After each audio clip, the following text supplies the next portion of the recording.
Sasagutin lang po natin yung katanungan na isang subscribers po natin, isang followers po natin na si Sir Dinsdu Reponte. Yan guys. Yan po yung tanong ni Sir Dinsdu Reponte. Ang tanong po niya guys, Sir Jun, anong nagiging dahilan kung bakit nasusunog yung clutch ng transmission? Yan guys, napakagandang tanong ni Sir Dinsdu Reponte. Sir Dinsdu, shoutout sa iyo. Maraming salamat sa tanong mo sa akin. At sasagutin po natin yan at bibigyan po natin ng linaw kung bakit po nasusunog ang clutch ng transmission.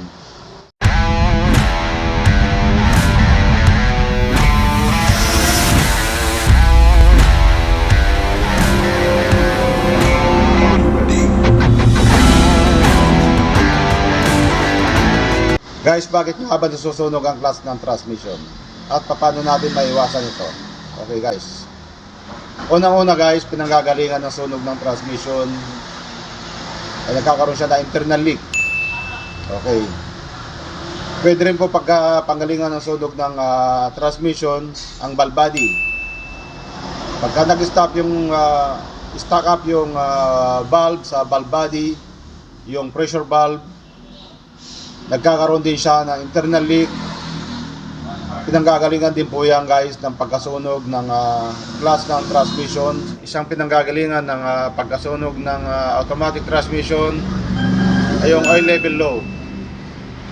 Pagka po medyo mababa na yung level ng ATF sa loob ng transmission guys, kinakabas na po siya ng supply papunta sa piston para supply yung clutch niya. So guys, pinanggagalingan din yan ng pagkasunog ng clutch ng transmission. Isa pa guys, pinanggagalingan ng sunog ng clutch ng transmission ang transmission filter. Yes guys, pinanggagalingan po yan. Pagka madumi na po yung transmission filter, nahirapan na rin siyang higupin yung langis, nahirapan yung pump para supplyan yung piston, para supplyan yung clutch. Guys, nahirapan na siya mag-supply, kaya pinanggagalingan din po yan ng pagkasunog ng transmission clutch. At ito guys, ang pinaka-common na madalas mangyari sa transmission, sa automatic transmission. Yung guys, yung pinaka-common ay yung internal leak. Yes guys, ano nga ba ang internal leak? Ito guys, papaliwanag ko po sa inyo. Ang internal leak guys, nagkakaroon siya ng low pressure sa loob ng transmission. Bakit po nagkakaroon ng internal leak? Guys, minsan nagkakaroon ng internal leak sa edad na rin po ng transmission. Guys, kung mapapansin ninyo, ito, sunog na sunog yung kanyang clutch. Ito guys, ito po yung clutch niya, ito po yung steel plate. Yan, mapapansin nyo guys, sobrang sunog yan. Sunog na sunog siya, as in, naging uling talaga. Ayan po. Sobrang overheat ang nangyari sa kanya guys. Kaya sobra rin ang pagkasunog. So bakit nasunog to guys?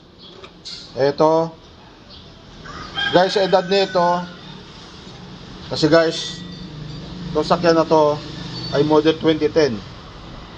Yes guys, 2010 na po ito. So guys, ang tendency niya, yung rubber niya, tumitigas na siya. Ayan guys, kung mapapansin nyo, diretso na siya. Ayan guys, oh. Napakatigas na yung rubber niya. Ayan, kung hawakan ko, nakadiretso siya. Compare natin sa bagong rubber guys. Ito, tingnan nyo. Pag hinawakan ko, ayan, lumulundok pababa. So malambot pa yung rubber niya guys. Kumbaga yung bagong rubber, compare natin sa lumang rubber guys, ito pinanggagalingan na internal leak dahil tumigas na po yung kanyang rubber. Ito po guys, nakakabit yung rubber na to dito sa piston.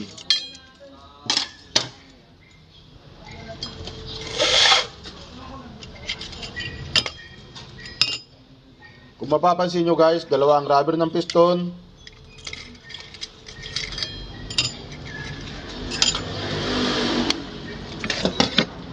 Tawag lang natin. Yan. Mapapansin nyo guys, dalawang rubber ng piston. Isa dito sa groove, sa outer. At isa rin dito sa inner. Okay guys, meron pong groove yan dito. Sana makita nyo ito po. Ito yan, may groove yan dito. So ito yung inner rubber nya. Yan, dalawang rubber nyan guys. So pagka matigas na yung rubber nya, rubber ng piston, ito guys yung piston assembly. Pagka matigas na po yung piston nya, ay yung rubber nya sa piston, guys, hindi na solid yung pressure na para supplyan nya yung clutch lining, para i-hold nya yung clutch lining. So nagkaroon siya ng internal leak, kaya nasunog yung clutch lining. So yung guys, ang pinaka common problem sa automatic transmission, nagkakaroon siya ng internal leak, kaya nasusunog yung clutch ng transmission. Guys, mapapansin nyo, sunog na sunog to guys, overheat talaga. At yung drum nya guys, pansin nyo, sunog na sunog. Ito guys, yung guhit na to, dito lang nakatapat yung plug sa loob, kaya nasunog siya dahil nagkaroon siya ng internal leak.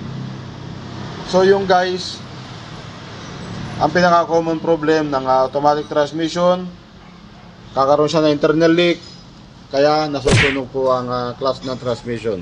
Paano ba natin maiwasan na mas maagang masunog yung clutch ng transmission? Guys, maiwasan din natin to ganito mangyari kung i-maintain po natin yung transmission po natin.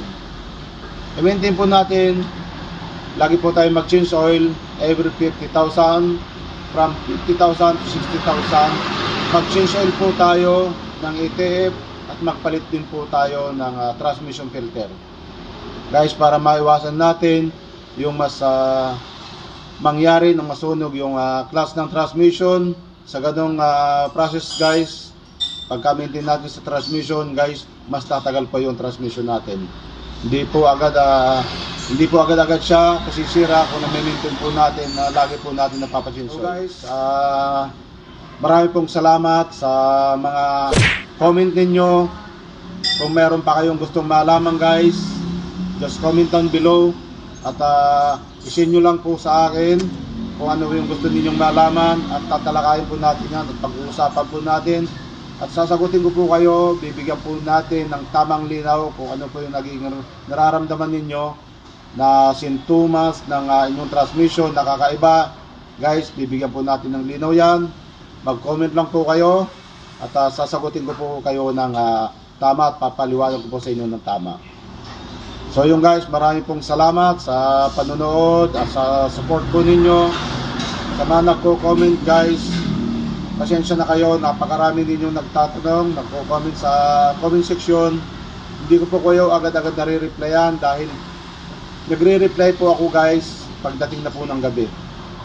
Dahil sa araw guys, hindi po talaga ako nagre-reply dahil busy po tayo dito sa shop.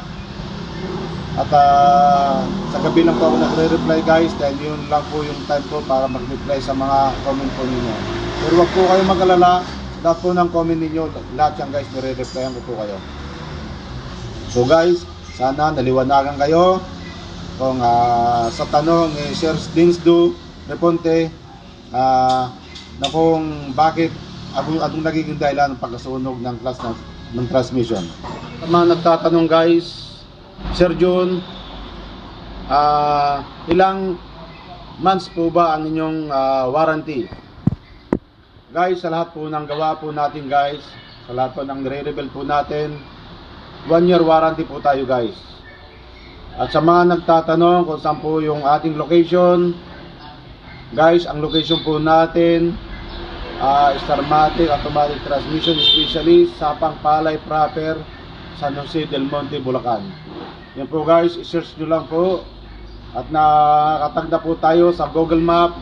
Google Map nyo lang po kung saan po yung ating location At makikita nyo na po kung saan po tayo naka pwesto. Dito po tayo sa San Jose del Monte, Bulacan, sa Pangkalay proper, San Jose del Monte, Bulacan. Yan po ang tamang location po natin. So guys, maraming pong salamat sa panonood. God bless po sa ating lahat.